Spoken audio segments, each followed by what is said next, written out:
Coming up on the bench, as Syracuse men's basketball slips and slides through ACC play, the big dance looks further and further away, but Coach Autry keeps talking about big opportunities, and the Orange had one against number 18 Virginia. Could they capitalize?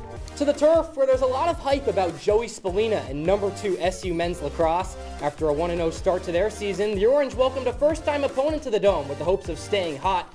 Meanwhile, no better way to open your season than facing the number 7 team in the country, right? New head man Reggie Thorpe and his women's lacrosse squad think so. We'll break down the top 15 tilt between Syracuse and Maryland. Plus, the 2024 half of the season was anything but easy for Syracuse ice hockey. The Orange lost 12 of their 19 games, but just 2 days into 2025, Hughes was back in action on the road against number 4 Minnesota Duluth.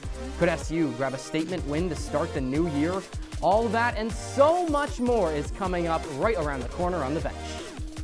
This was not going to be an easy contest for the Orange. They've struggled in ACC play, and look, John Paul Jones Arena, not an easy place to play. The Cavaliers are one of the best three-point shooting teams in the ACC. Sam Lewis showing why early, sticking a corner tray. UVA had it going on inside as well. Check this out, sweet little bounce pass down low, sweet little finish from Carey. The Orange's offense wasn't having as much success on the inside, but on the outside, Tyler Betsy doing his thing, knocking down a triple to keep this one close for Syracuse. Tyster Ritter going to try a three-pointer of his own. This time he misses, but then the board falls to him and he throws down the one-handed hammer. UVA up just 3 at the half. Second half rolls around, and one of the guys who did have it going for the Orange was Nate George. How about a season-high 8 for 9 from the field on the day? He was knocking down jumpers like that all day long. Right here, you're going to see him grab an offensive board, something he hasn't done a whole lot this season, and then a nice little finish from underneath the hoop. George has really been more of a distributor this season for Syracuse, but right here he brutally throws it away. UVA with a clear path to the rim, and then after the miss, Anienso follows it up with the two-handed jam. You know George wasn't going to be happy about that. He's got to make it up on the other end, so what does he do? He tosses a beautiful alley-oop to Soare, who flushes it, but unfortunately for the Orange, that would be it for them. Virginia dominated the rest of the way. Just 2 points in the final 5 minutes for Syracuse. Virginia really had it going. They were 5 for 7 from the field in that stretch. And then right here, the cherry on top, Anienso, one of his signature slams, gets the UVA fans to their feet. Syracuse falls 59-72. They've now lost 6 of their last 7. Now I want you to look at this one. Joey Spallina going to pass it off, right? Nope, he kept it, and then he rifles one home from 35-plus yards. Money, showing why he's one of the best in the country. Aussie to Aussie, Burrows from downtown. She's got it, that SU offense. Flying in the first half. Remember when Tommy Cutlets was the gunslinger here in the 3-1-5? DeVito was the Pats' backup QB, and New England's offensive line coordinator was former SU head coach Doug Marrone. Unfortunately for me and other Pats fans, he did not do a good enough job protecting Drake May. There's a few options at quarterback, Dylan, for Frank Brown to go to, and he's in the past consistently said, Ricky Collins is my guy. Ricky Collins might not be that guy anymore. It just brings questions back around, especially surrounding the coaching staff. Is it the quarterback's fault or the play designs in the playbook? Jeff Nixon has been known to be a pass-first sort of play caller. We saw what happened with Kyle McCord last year, right? He led the nation in passing yards. Now, Ricky Collins is not Kyle McCord by any stretch of the imagination. Is the system hurting the quarterback? The Orange offense continues to leave the field early, which puts pressure on SU's defense. Now, the defense has had a mixed showing so far this year. On one hand, you have standout freshmen like Antoine Delorier and Demetrius Samuel Jr. who have impressed in their first season with the program. But on the other hand, guys, this is a defensive unit that is bottom of the ACC in total passing yards allowed. Dylan, there's been hot spots, but not a ton. In big-time games, big-time players make big-time plays. And that's exactly what happened Saturday night when the Syracuse Crunch beat the Laval Rockets 6-4. In a battle between the top 2 teams in the AHL's North Division, Syracuse got production from each of its 4 leading point scorers. Dylan Duke scored his 26th and 27th goals of the season to get the scoring started. Jacob Pelletier picked up a pair of assists. Mitchell Chafee scored his 18th of the season, and Connor Geeky recorded his 12th assist in the month of February. Thanks, guys. So far this season, Syracuse has been shorthanded 122 times. That's second most in all of the ACC, and it's really come back to bite them a few times. A prime example of that is when Syracuse lost to Delaware on January 9th, 4-3. The Orange gave up 8 power plays in that game, and the Blue Hens scored 3 power play goals. Now, when Syracuse and Pittsburgh faced off earlier on in the season in November, the Orange gave up 11 power plays in that series. The Panthers only scored 2 power play goals, but tonight Pittsburgh comes into this series with the best power play percentage in the ACC, so the Orange might want to stay out of the box. Guys, back to you.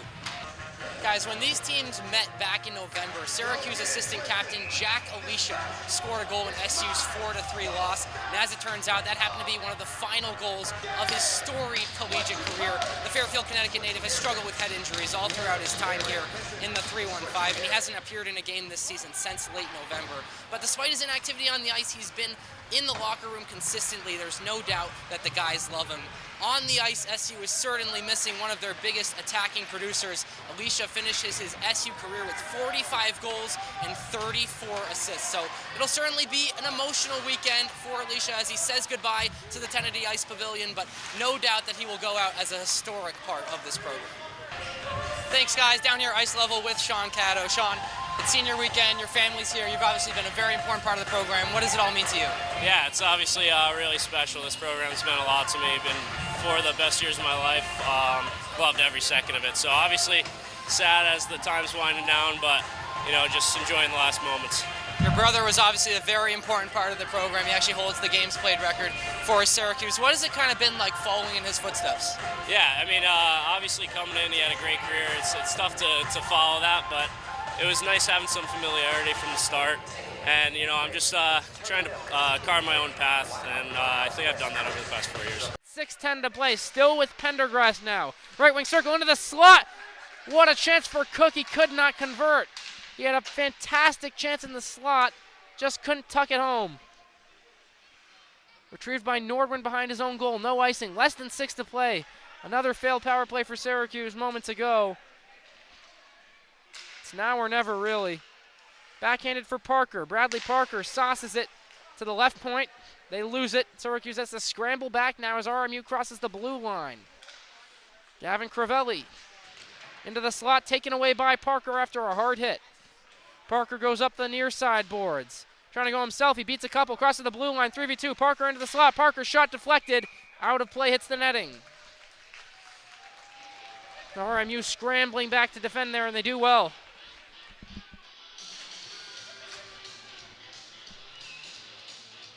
.5:24 left to play now.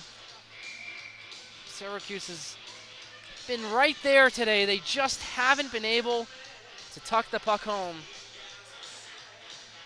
It's been a problem all season for them, really, finishing in front of goal, being clinical, executing. Syracuse has it in the corner. Thomas, Duffy, behind the net. Misfires it for Caddo, and now Caddo has to race back. 2v1 chance led by Corbin Ragnow, left wing circle, good defending. Lawrence had it covered anyway. Caddo chases the puck to the far side boards. Wrapped in there, intercepted by Robbie Chabadi, less than 5 to play. Glove down in neutral ice by Zachary Blevins, who gets railed. Knocked away, he stays on his feet.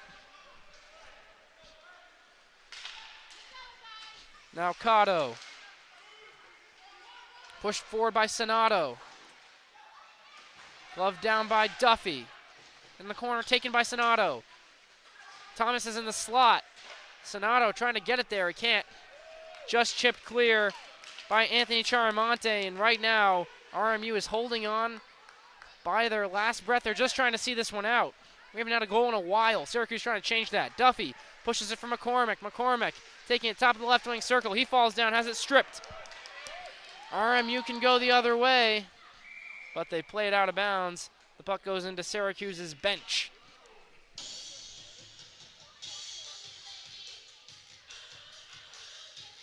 Syracuse has struggled in the third period in their last 2 games. There's no doubt about that. Obviously, they struggled yesterday. They were outscored 4-1. But also against Oswego. They were comfortable going into the third period against Oswego, but then they lost that period by a score of 1-0, and they gave up a lot of penalties. It's kind of a similar theme to what's going on here today. not a third period team, whereas Robert Morris is certainly a third period team. They've only given up 1 goal in the third period in their last 5 games as the Colonials ice it yet again. It's almost like it's been a Syracuse power play these last couple of minutes. Lots of pressure by the Orange. We got 3:54 left to play. You're watching Syracuse hockey on the SU Hockey Network. Ben Clements here with you for the final stretch of this one. We haven't seen a goal since the end of the first period.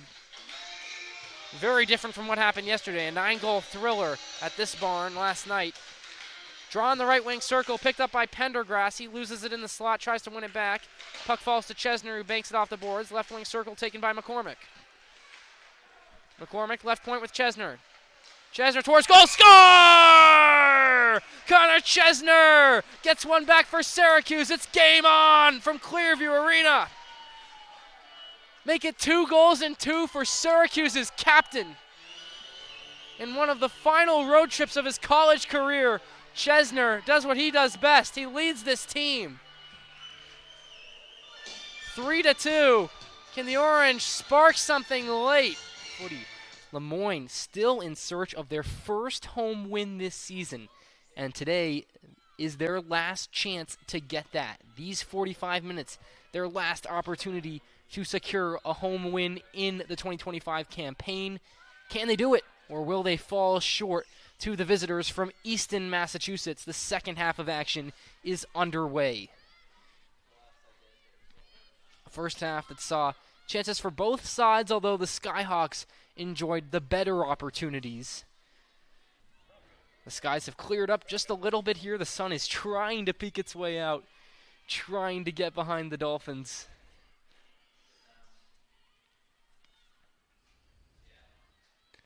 Silstra has a touch. She's out onto the field to start this second half. Lamusio clipping one into the box dangerously, a one-time attempt. It's a good look for Stonehill. They're on the front foot to start this second half. It's Kyla Cassidy who was so present in the attack while she was on the field in the first half for the visitors. Wasn't quite able to square her foot just right, but she was close there.